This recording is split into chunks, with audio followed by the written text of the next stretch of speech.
Oke guys, balik lagi nih ngobrol F1 Santuy episode ke-6. Dan kali ini gue kedatangan tamu. Bisa perkenalkan diri kepada penonton? Ya, halo semuanya. Nama saya Renhat Pandiangan.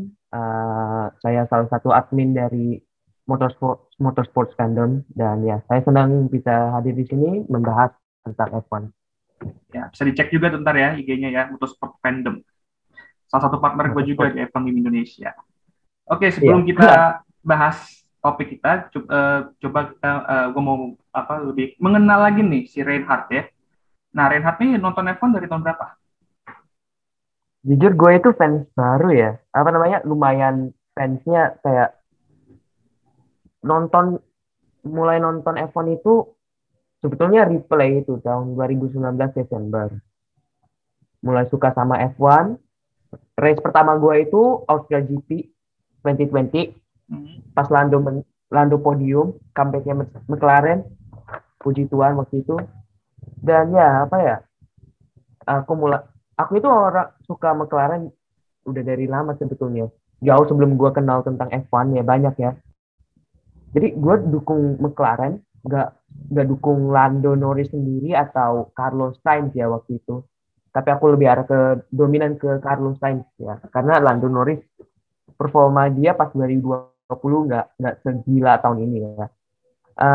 Mulailah tahun 2021 start season, gue punya kepikiran ide untuk start akun meme tentang motorsport secara general. Dan gue ajak salah satu teman gue di grup community F1 meme community.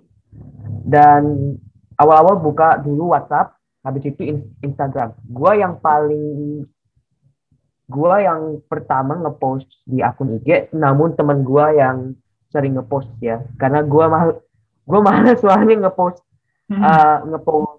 meme gitu, nggak punya ide. Masalahnya dia terus-terusan punya ide, dan gue itu bisa dibilang warriornya F1. Gue selalu membela F1 di saat temen gue ya, yang pendiri motorsport fandom ini, dia ngedukung warriornya IndyCar.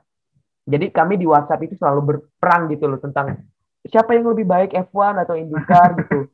IndyCar itu apa namanya, terlalu, gue suka ejek IndyCar itu kayak ajang untuk orang barbar gitu kan. F1 itu untuk ajang orang gentleman gitu. Ya, kayak gitu sih, sejarah gue tentang motorsport ini F1. Dan gue Oke, sih ya senang gitu. oke mantep. Dan tadi Reinhardt ada ngomong soal McLaren, fans McLaren. Nah, kita bahas McLaren nih ya. McLaren kan seperti kita tahu musim 2021 gagal meraih atau mempertahankan posisi 3. Tahun lalu mereka Sakit posisi hati. ketiga, tahun ini posisi keempat, kalah sama Ferrari. Coba jelasin kenapa kok bisa McLaren eh, gagal mempertahankan posisi ketiga di klasemen. Ricardo beban. Ya, tuh. Ricciardo beban, tahu nggak? Beban, tahu nggak? Beban untuk tim, tahu nggak? Sangat beban untuk McLaren. Sumpah, aku bingung banget loh. McLaren, aduh, oke lah sih. First half season itu memang luar biasa. Lando performingnya memang gila. Dia konsisten terus. Dia itu orang paling konsisten pada first half of 2021 season ya. Uh, Ricciardo yang malah kelihatan nggak ada pace sama sekali di mobil itu. Entah gimana ya, mobil Ricciardo itu susah banget untuk adaptasi kepada mobil, ke McLaren MCL35M ini. Hmm. Bahkan sampai apa namanya, Lando Norris bisa off lap lap ini Ricciardo di Monaco itu juga udah termasuk gila sih. Gimana time winner, Formula One winner bisa di lap sama driver yang yang baru podium dua kali ya kan, dua kali, tiga kali gitu kan, udah masuk akal. Kedua, uh, gua rasa itu sebetulnya lebih ke arah tim, uh, first half of the season itu memang fokus ke mobil mobil NCL35M ini ya kan. Dan pada second half McLaren udah stated kalau mereka nggak akan lanjutin development untuk mobil. Di saat second half of the season, Ferrari malah bawa mesin baru. Susah nggak itu? Ferrari bisa dapat pole position walaupun mereka nggak pernah menang dalam satu season itu karena mereka tim driver itu konsisten. Bandingin dengan McLaren yang satu drivernya beban, satu ngacis, tapi tiba-tiba saat Russian GP malah insecure dia, gagal win. Langsung nurun. Apa ya? Malah nurun gitu loh. Gua di American Round yang dari kapan ya? USGP, Mexican Grand Prix sampai Brazil, gua ngeliat performanya McLaren itu benar-benar hancur. Hancur entah bagaimana mereka bisa hancur. Ya, Ricardo di Mexican GP ya lumayan kan, dia startnya waktu itu sampai dia nge-hit sama Bottas di lap pertama turn one. Dan ya pada akhirnya tahun Qatar 2021 Norris itu sebetulnya masih bisa Norris itu bisa bantu McLaren untuk ngejar Ferrari. Namun dengan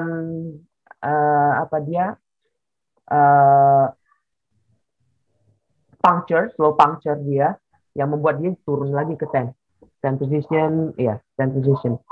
Dan secara overall McLaren punya potensial, ya. Yeah. Tapi entah kenapa itu mereka nggak bisa capitalize dari keunggulan mereka gitu loh. Sayang banget pada first half of the season kalau Ricciardo itu nggak jadi beban. McLaren itu udah jauh banget loh dari Ferrari. Ingat aja Ferrari di first Grand Prix itu Charles Leclerc P16. Kenapa bisa loh sekarang Ferrari bisa overtake McLaren di konstruktor? Nah, itu tadi kayak mungkin karena mesin itu kan. Perkembangan mesin. Upgrade mesin itu mungkin salah satunya. Iya. Nah, apa ya? Jujur gue itu kecewa sih. Nah, gue kangen loh untuk Carlos Sainz itu balik ke McLaren karena dia itu konsisten. Dia itu orangnya konsisten dan dia itu underrated malah, ya kan? Dia itu underrated sekali menurut gue. Parah, itu yang parah Carlos Sainz. Parah. Dia udah pertama carry McLaren, sekarang dia juga carry Ferrari. Dia punya potensial. Namun potensial yang dia tunjukkan di overshadow sama kontroversi dan lain-lain kan. Nah itu yang bikin bener banget. Bikin Carlos Sainz itu jadi kelihatan underrated. Ini gue lagi ngebuka ngebuka artikel mengenai kenapa Ferrari itu kencang. At the same time,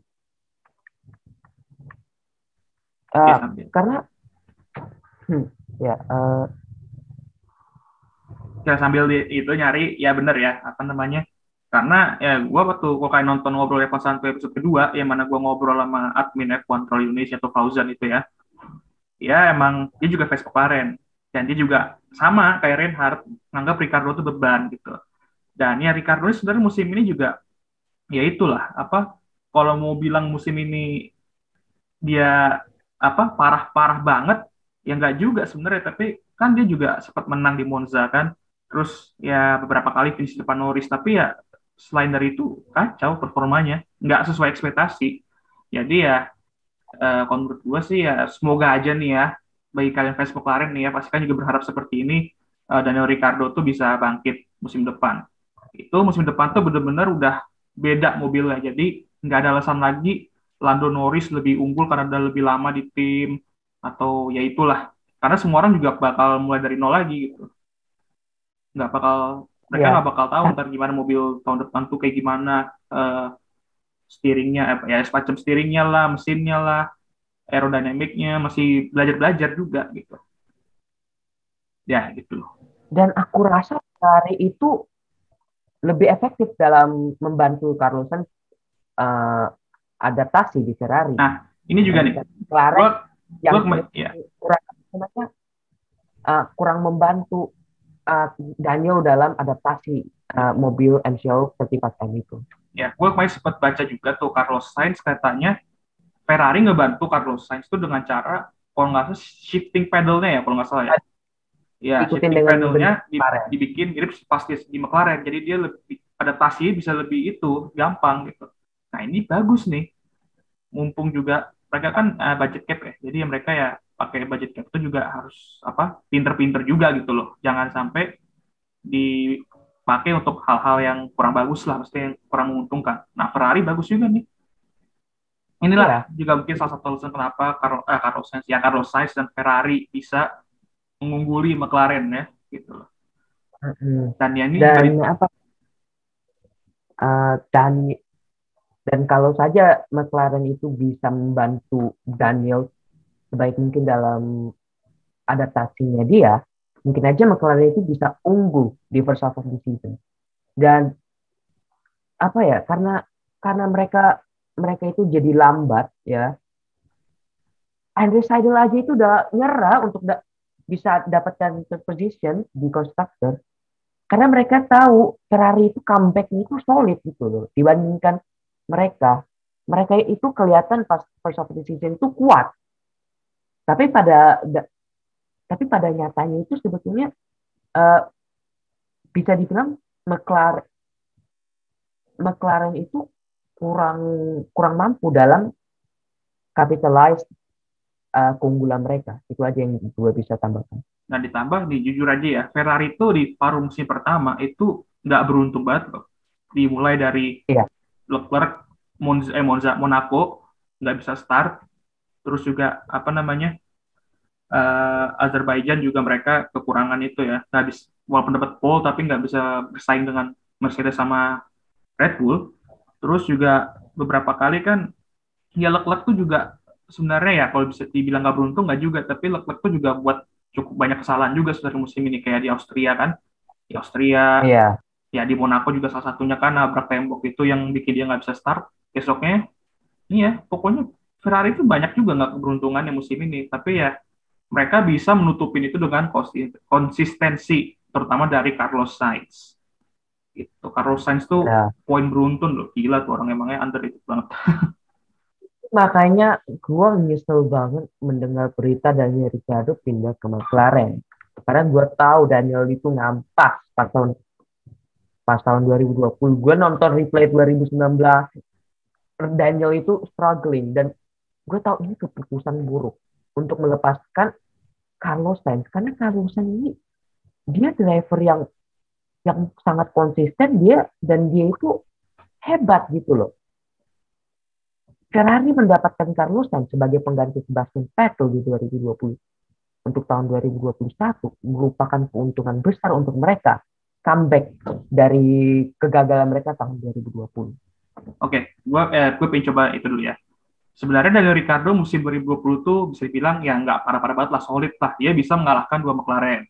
Nah mungkin orang-orang pasti udah ngeliat dong, oh Ricciardo ngalahin dua McLaren, gampang lah ngalahin Lando Norris musim depan, bisa lah bersaing sama Mercedes sama Red Bull sedikit-sedikit. Ya yang bikin itu yang kita harapin gitu kan. Tapi ya tiba-tiba realitanya seperti itu ya kaget juga gitu loh. Dan Iya, itu dia, itu aja kayak what happened gitu. Apa yang sebenarnya terjadi kepada Daniel Ricciardo gitu. Ini yang sebenarnya kita masih nggak bisa paham juga karena kita kan ya bukan dari tim McLaren, kita kan cuma lihat dari perspektif kita nonton doang. Kita ya ya cuma bisa betul. bingung gitu loh.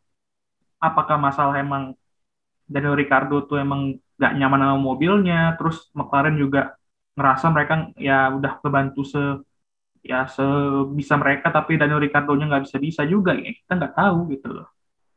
Ya, Nah, makanya ya gua itu selalu olok-olok Daniel Ricciardo sebagai bebannya McLaren. Ya, makanya gue itu aduh kesel banget bagaimana McLaren itu handle tahun ini gitu loh. Ya itu aja yang ya, bisa gue oke, bilang. kita tutup dulu. Nah, kita sekarang ya kita prediksi singkat aja nih, karena udah agak terlalu lama juga kan. Kita prediksi singkat, bukan prediksi, maksudnya rating. Kita rating eh, tim musim Oh ya, ini secara singkat. Oke, kita mulai dari Haas. Rating untuk Haas berapa? Haas. Huruf Ini aja huruf. 1 sampai 10 atau gimana? Huruf aja huruf. A, B, C, D gitulah. H. Apa ya? Gue kalau Kita H nggak sih bisa press, expect. kalau gue sih kalau H ya press F gue musim ini. Press F. Press Nggak F F for lagi, respect. udah Z itu. Eh, Itu bukan F lagi, Z itu udah hancur parah. ya pokoknya Tapi kalau bisa. gue khas itu F yang paling Ya, parah ya. F. gue Apa? ikutan lah F aja.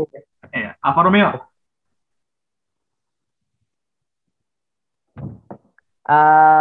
J.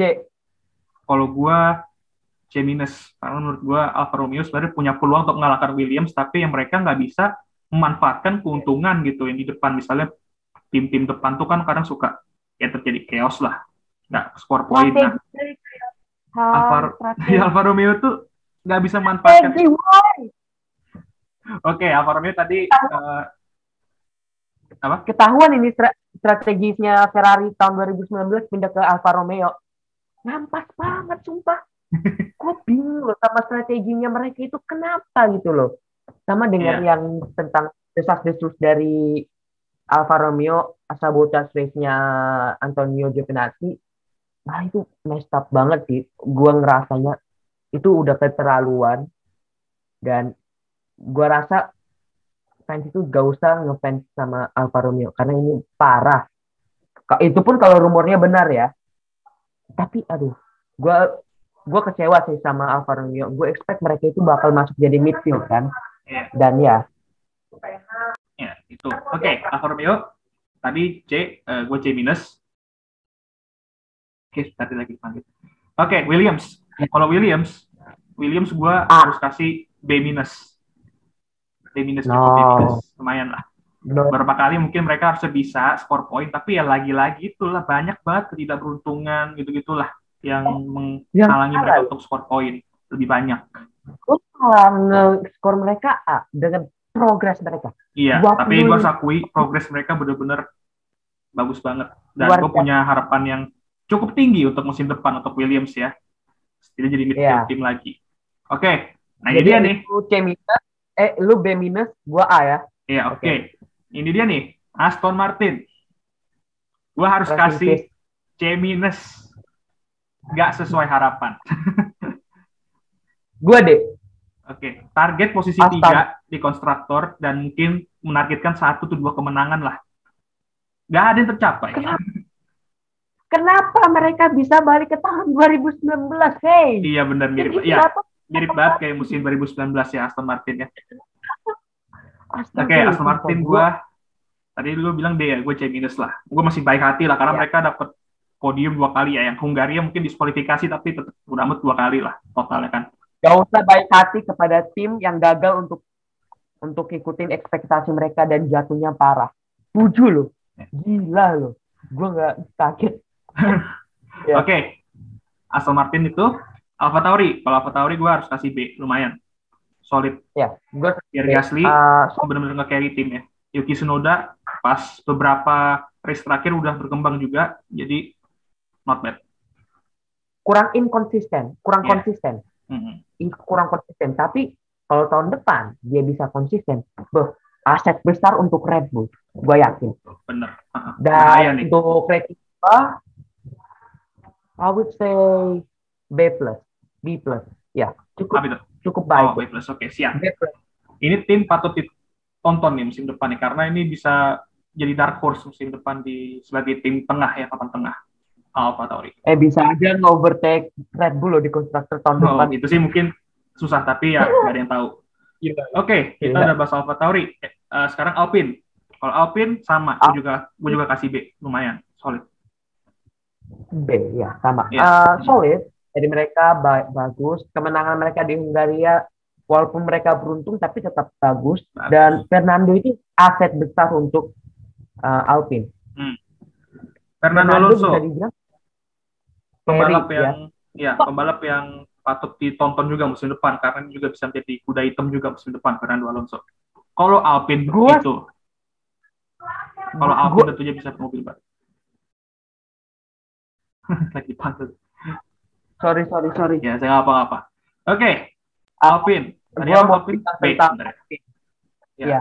Untuk Alpine gimana ya gue bilangnya? Fernando Alonso aset besar untuk Alpine dan gue selalu ngejekin Fernando Alonso karena dia tua. Gue yakin Sama. dia nggak akan berhasil gitu kan. Hmm. Tapi astaga ternyata tuh Masih ada skillnya dia guys. third position di Qatar. El Plan bekerja, Bung. El Plan bekerja. Iya. El Plan bekerja loh. Luar biasa. Dan ya, oke, luar biasa untuk Alpine. B. Solid position. Oke, sekarang tadi kita udah sempat bahas. Oke, tadi kita udah sempat bahas McLaren dan Ferrari. Jadi kita langsung beri rating aja ya, kita nggak perlu jelasin lagi ya. Oke, dia lagi dipanggil. Start. Oke, kalau McLaren gue harus kasih B minus. Kalau Ferrari gue kasih B. Lumayan lah, not bad untuk Ferrari. Aku bilangnya kasih McLaren C. Oke. Kecewa sih gue sebagai fans McLaren. Kalau Ferrari? Mereka. Untuk Ferrari A minus karena luar biasa progres mereka dan konsistensi mereka di second half of the season. Itu aja. Oke, nah sekarang kita masuk ke top 2 tim. Red Bull dan Mercedes. Ini udah pasti A. Tapi Red Bull untuk Red Bull nih ya, mungkin gue harus ya di antara A sama A minus karena ya Red Bull lagi-lagi ya Perez kesulitan ya awal-awal musim. Terlalu max oriented banget sih. Iya. Terlalu ke max ya. Tapi jadi ini kayak Red Bull. Tapi udah lumayan. Sergio Perez sudah bisa menang, udah bisa podium, bantu Max Verstappen juara dunia, itu udah lumayan. Jadi ya musim depan yang harus lebih ditingkatin lagi ya. Jadi Red Bull, khususnya Perez ya, itu harus bisa lebih berkembang lagi musim depan. Semoga ya. A minus buat sama, tapi gue A minus, solid A minus. Ya. Verstappen oke, luar biasa, dia bisa dia bisa menang World Championship dengan cara yang salah. Iya, nanti kita bakal bahas ini juga. Nanti. Tapi ya oke. Perez, gimana ya? Perez itu overrated gak sih menurut lu? Overrated loh. Terlalu didewakan. Menurut gua Perez sebenarnya masih di antara under sama over ya. Masih well rated untuk pembalap agak mulai overrated ya karena ya performa mereka tahun depan performa bisa. Perez Bisa jadi overrated kalau misalnya emang masih di rate seperti sekarang tapi dia nggak bisa perform, itu bisa jadi overrated. Tapi semoga enggak ya. Perez sih bagus loh pembalap lo. Jadi jangan sampai ya Red Bull menghancurkan Perez gitu loh. Karena ini pembalap bener-bener pantas banget untuk di top team. Jangan terjadi Daniel Kvyat, Daniel Ricciardo, Alex Albon, please jangan terjadi sama Pierre Gasly. Please, Helmut Marko, do not do it. Do not destroy my boy Perez. Dan ya kayak gitu. Please. Kalau Mercedes mah udah lah ya, Mercedes sudah pasti A+. Mereka selalu OP guys. Mau Bottas underperform musim ini, tetap aja loh Mercedes ini emang udah tim yang harus dikalahkan oleh semua tim di hybrid era. Ya. Dan bagaimana FIA membuat mereka untuk mencoba sebaik mungkin untuk melambatkan mereka, tapi Mercedes is unstoppable. Musim ini hampir berhasil hampir. Mereka hampir bisa menangin title buat Hamilton, tapi ya title dalam 8 tahun berturut-turut gak ada tim yang bisa melakukan itu. Ferrari aja nggak bisa guys.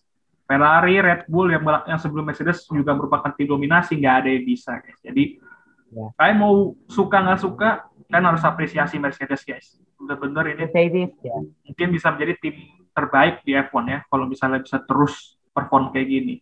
Dan kita nggak tahu musim depan gimana nih ya. Musim depan apakah mereka bakal terus mendominasi atau mungkin bisa bersaing papan atas atau mungkin bisa aja nurun guys, nggak ada yang tahu ya. Nurun gara-gara rivalitas antara George Russell sama itu Hamilton. Bisa dulu ya. Jadi ini yang harus hati-hati Mercedes, karena kalau misalnya terjadi Nico Rosberg sama Lewis Hamilton lagi, Silver War lagi, bisa bahaya karena musim depan gue yakin Ferrari sama McLaren tuh udah bisa bersaing. Jadi ya saingannya berarti bukan Red Bull lagi musim depan gitu. Tapi ya lagi-lagi itu hanya prediksi, nggak ada yang tahu. Tapi Mercedes itu mereka udah fokus 2022. Jadi expect mereka itu untuk kencang tahun depan. Fokus Iya. untuk 2022 udah dari awal tahun. Jadinya ya semoga Mercedes Ya paling ya beberapa 10, kali ya itulah fokus dikit 10, tentang musim ini. 10 Constructor Championship baru Oke, close untuk itu sudah favorit. rating apa namanya musim ini ya, rating tim musim ini. Ya, Sekarang kita itu bahas soal Audi yang katanya mau gabung ke F1, yang katanya awal tahun 2022 mau bergabung ke F1 dan katanya bakal resmi jadi gabung ke F1 itu 2026. Jadi pengumumannya ini biar nggak salah paham ya. Awal tahun 2022 mereka bakal ngumumin mereka mau masuk F1, tapi tahun 2026-nya ya 10. mereka masuk. Karena masih banyak yang suka salah Ya, paham nih. ya, 2022 itu mereka akan menyatakan intent to join the championship. 2026 baru mereka join championship-nya. Dan yang Nah, pertanyaan untuk gua, Audi bakal pakai mesin apa? nah, Itu dia. ada tiga pilihan sebenarnya nih. Mereka mau jadi pemasok mesin kayak Honda sekarang dan sebelum-sebelumnya. Apakah mereka Hmm. ingin punya mesin sendiri terus beli tim sendiri, maksudnya kayak Haas ya, punya tim sendiri, jadi bukan beli tim dari tim manapun.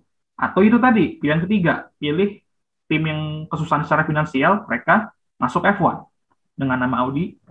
Ya, tuh bisa tadi Ya, kayak itu, masuk F1, tetapi pasti pakai mesin itu, mesin lain. Nah, ini nih pertanyaannya ya ya, guys ya. Dan kita nggak bakal terlalu bahas secara itu karena kita masih belum tahu juga kan ya aslinya rencananya gimana. Tapi yang kita udah denger-denger ya gitu katanya ya. Nah, kalau menurut gua kalau ya, misalnya Audi beneran pengen join F1, ya bagus banget karena ya semakin banyak brand-brand seperti Audi gitu masuk F1 tuh F1 bisa naik lagi tuh apa namanya pamornya ya. ya, Jadi ya ya. gue nggak Dan masalah kan. Justru gue mau banget nih kalau ada tim-tim yang mau buat tim baru nih di F1 ya. Karena kan ya masalah F1 tuh dari sekarang dari tahun 2015 2014 tuh masalahnya tuh kurang tim. Timnya tuh kurang. Cuma 10 11 itu masih kurang kalau menurut gue. Nah, makanya kalau misalnya ya, kayak Audi mau join atau mungkin brand-brand lain mau join atau mungkin orang yang buat tim sendiri itu juga mau join itu mau lebih bagus karena pembalap muda nih ya kayak F2, F3 dan lain-lain itu banyak yang bertalenta tapi ya nggak bisa masuk F1 karena timnya kurang dan finansial juga ya, tentunya. Jadi gitu. dan juga pay driver. Hmm. Pay driver. Ya sebenarnya gue nggak Eh, bermasalahkan pay driver karena mereka kan ya udah buktikan juga ya, mereka bisa dapat super license 40 poin itu untuk masuk F1 ya ya. udah. Berarti mereka udah bisa dibilang layak. Tapi ya masalahnya kan ada yang lebih layak lagi dari mereka tuh. Nah itu dia yang disayangkan gitu. Kayak Piastri lah tahun ini. Itu benar sayang Piastri, banget. bisa saya. Iya. Untuk masalah mesin, apakah mereka pakai mesin Red Bull? Karena seingat gue ada kayak kerja sama Volkswagen Group Ah sama iya Red Bull benar. kan? Kalau nggak salah gue juga sempat Nah, dengar. Nah belum tahu juga. Itu masih rumor. Karena rumor nggak akan selalu benar. Jadi ya kita tunggu saja makanya nih ya ada guys ya. Kita ya, tunggu aja. makanya Tapi intinya itu makanya saja gue ya. bilang ada Ya berita-berita yang susu itu doang. ya Oke. gitu. Pedok talk gue bilangnya, pedok Iya. talk. Ya, Oke, tadi kita ada sempat karena mention apa kontroversi balapan terakhir. Nah, mari kita bahas.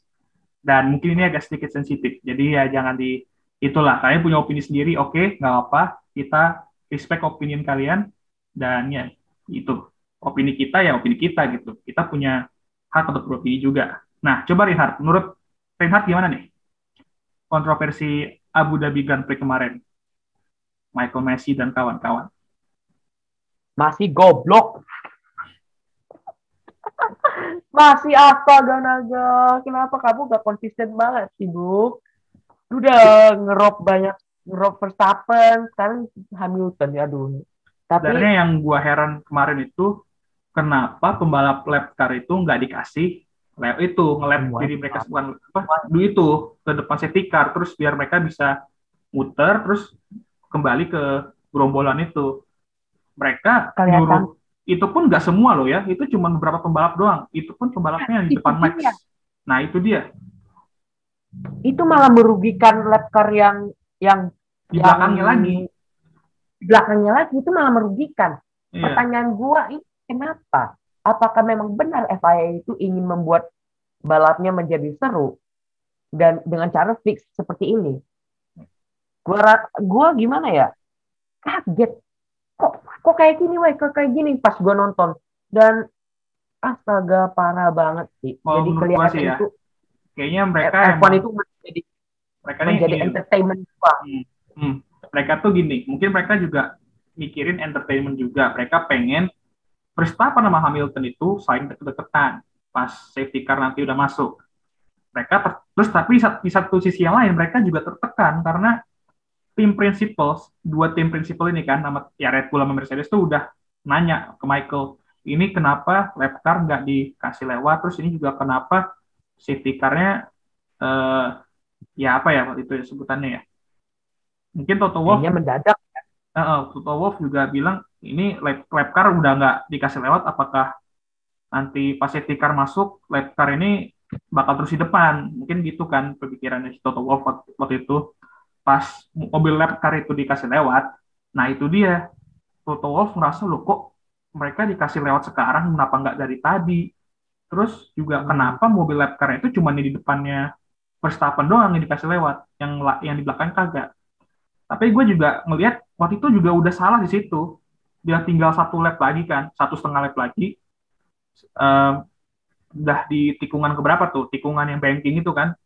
Itu kan ya kalau sebenarnya menurut gue masih bisa sih ngasih pembalap kayak yang di belakangnya Verstappen lewat. Tapi mereka hmm. nggak ngelakuin itu. Itu yang gue juga heran. Kenapa itu yang di belakang itu nggak dikasih lewat juga? Karena masih ada waktu lah. Lagian kan Hamilton juga udah kalau benar-benar safety car udah ending waktu itu, Verstappen tuh udah bukan Verstappen, Hamilton tuh udah melambat pasti kan, udah siap-siap kayak apa Hmm. bikin Verstappen ceroboh lah. Jadi pas dia launching udah green flag itu Verstappen kewalahan, jadi dia nggak expect Hamilton itu trik-trik safety car kayak gitulah. Masih banyak waktu Iya. sebenarnya. Dan gua gimana ya gue bilangnya ya. Eh Fokus FIA sekarang tahun 2021, Stewart, race director, nah, lah, shifted dari pure racing ke entertainment. Mereka override peraturan-peraturan yang sudah ada demi entertainment para penonton. Apakah adil itu untuk driver? Ya kan? Enggak adil itu. Dan secara mendadak menyatakan safety car ini itu kan nggak masuk akal. Itu sudah melanggar regulasi dari artikel 48.12 Ya yang itu. jujur masih punya kewenangan untuk override di artikel berapa ya waktu itu aku lupa untuk override regulasi artikel 48.12 untuk override artikel tersebut dan apa ya masih tuh kayaknya tertekan tertekan ya dengan Iya. Red Bull Mercedes uh, Mm-mm. Toto Wolff dan Christian Horner gue gue sepaham dengan pendapat lu tadi dan ya uh, masih please lu keluar dari posisi lu ganti kayak dengan race director yang lebih becus daripada lu please kayak oh my god Tapi nih parah ya, banget sih itu. kalau misalnya Michael masih dipertahanin, yang kemungkinan juga bisa terjadi, ya gue harap bisa lebih apa lebih konsisten lagi lah musim depan dalam buat keputusan, harus sesuai dengan peraturan dalam buku apa peraturannya juga. Dan apa namanya, karena kan katanya mereka udah kayak mau apa kayak mentiadakan interaksi tim prinsipal sama racing director kan, yang di cuman beberapa, mungkin kalau Red Bull kan si Jonathan ya yang bisa suka kontak sama FIA. Nah itu mereka nggak mau kalau kayak tim prinsipal gitu ya kontak mereka, karena tertekan mereka katanya. Mereka tertekan kalau misalnya tim prinsipal udah ini kenapa begini, ini kenapa nggak begitu itu. Nah mereka Jadi tertekan. merasa ada keraguan gitu loh dalam Mm-mm. keputusan Iya. mereka dan dia harus memikirkan dua kali lagi dan mikir lagi race udah mau habis lap sisa satu lap doang jadi ya kan gak masuk akal gitu loh dan gue setuju untuk Ross Brown menghilangkan komunikasi antara antara tim dengan FIA. Namun, iya tim prinsipal asalkan, namun lebih baik namun eh, untuk hal-hal yang penting masih dibolehkan komunikasi tersebut untuk menanyakan sesuatu gitulah regulasi dari FIA, dari steward, dari racing director. Dan ya, eh, F1 season ini bisa menjadi pelajaran untuk governing body dan kalau bisa FIA itu bisa menutup lubang-lubang loophole yang ada dalam regulasi tersebut agar di masa depannya tidak terjadi hal-hal seperti ini. Dan ya, itu doang yang bisa gue katakan. Dan juga kepada Lewis fans, comrade gue, perjuangan gue, please jangan attack Latifi. Latifi nggak ada salah sama sekali. Please jangan bully, karena bullying itu salah. Dia itu orang yang baik. Gak mungkin dia akan melakukan kecelakaan tersebut dengan sengaja. Please, respect driver. Jangan pernah bully orang. Dan have some manner in social media, for God's sake.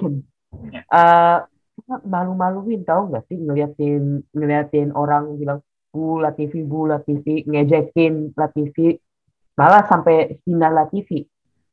Itu bisa kena mental loh dia, Latifi itu. Jadi insecure macam Lando setelah Sochi. Dan yang pasti nih guys, kalian jangan nge-hate sama Verstappen yang bilang Verstappen tuh nggak pantas jadi juara dunia, Red Bull nih juga nggak pantas jadi itu juga salah karena kan balap semusim untuk jadi juara dunia itu kan bukan hanya satu balapan doang. Satu musim loh. Satu musim tuh 22 balapan ya kan 22 balapan. Verstappen sebenarnya ini gue jujur aja nih, kalau Verstappen lebih beruntung lagi musim ini, mungkin kita nggak bakal dapet title fight di Abu Dhabi, jujur aja. Verstappen udah hoki banget di Azerbaijan, udah beberapa lap lagi bannya bocor, crash, DNF. Dan di Silverstone, ya mungkin ini agak 50-50 lah ya, tapi kan ya secara kalau menurut FIA salah Lewis. Kalau misalnya itu nggak terjadi, itu Max bisa setidaknya finish di posisi 1 atau kedua lah, rata-rata. Yeah. Itu poinnya udah banyak. Hungaria, mungkin posisi kedua. Hamilton kayak ya kalau itu kan pasti kedua lah, sekitar kedua tuh itu. Untung Hungaria dia masih bisa finish top 10. Kalau misalnya finish di bawah top 10, wah itu sih bayangin deh itu udah pasti juara dunia Hamilton kan. Dan ya, itu loh. Hal-hal kecil itu sekarang udah nggak dilihat sama orang. Apalagi fans-fans Lewis kan. Ya sorry aja nih, mungkin nggak semua fans Lewis, tapi beberapa fans Lewis menganggapnya seperti itu. Verstappen nggak pantas juara dunia lah, gitu. Padahal mereka nggak tahu, Verstappen juga banyak banget unlucky moments-nya. Ya, Lewis juga sebenarnya juga ada, tapi kan ya Verstappen nih yang paling krusial banget sebenarnya gitu loh. Sama janganlah fans Max juga pakai etika lah. Ya, respect all drivers. Respect all drivers. Mercedes bisa berhak untuk protes dengan keputusan FIA dan emang banyak banget yang fans Max itu Mercedes crying padahal Mercedes itu mencoba untuk mempertahankan rekor kan ya. Dan lebih tepatnya Mercedes tuh ngincer itu keadilan. Ini adil nggak sih sebenarnya kayak gini? Keadilan ya benar. Dan ya jangan diejek-ejek. Hamilton juga diejek-ejek crybaby.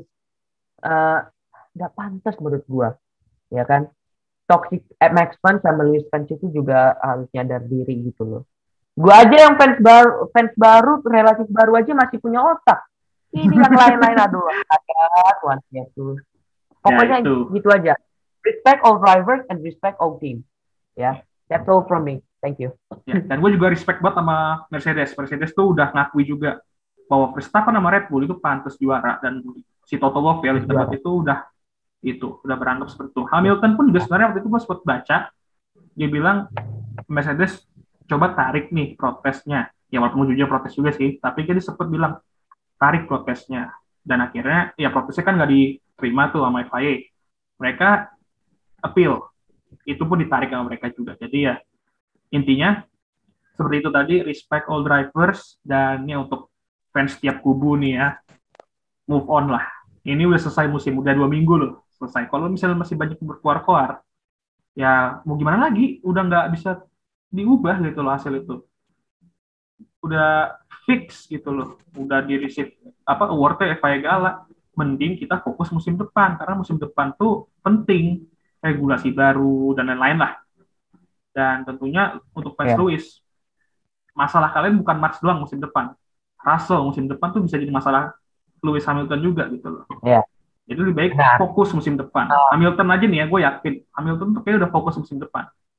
Udah reflect lah musim Mm-mm. ini, fokus musim depan. Nah, fansnya juga lebih baik kayak gitu berdua. Ya, Ya. dan ya itulah. Wih, grow up lah Hmm. kalian fans ya, grow up. Ya. Nah, itu aja ya. Um, Ngobrol F1 santuy, ini kayaknya episode terlama, mungkin sekitar 30-40 menit, tapi ini benar-benar gue enjoy banget ngomong sama Reinhardt ya. Thank you banget Reinhardt udah bergabung ya, di Ngobrol F1 santuy ini, udah jadi guest. Dan ya, oke, mungkin ada masalah koneksi. ya. Oke, siap. Dan Oke. Ya, ya, kalau kalian pingin follow Reinhardt, nanti gue kasih Instagramnya di deskripsi, kalian klik lengan. aja. Dan tentu juga follow IG Motorsport Fandom, karena dia salah satu adminnya tuh. Partner gue juga, kalian bisa follow. Dan tentu juga ya follow gue juga dong ya, dari Mepa 88 untuk pribadi Ya, gue. ya.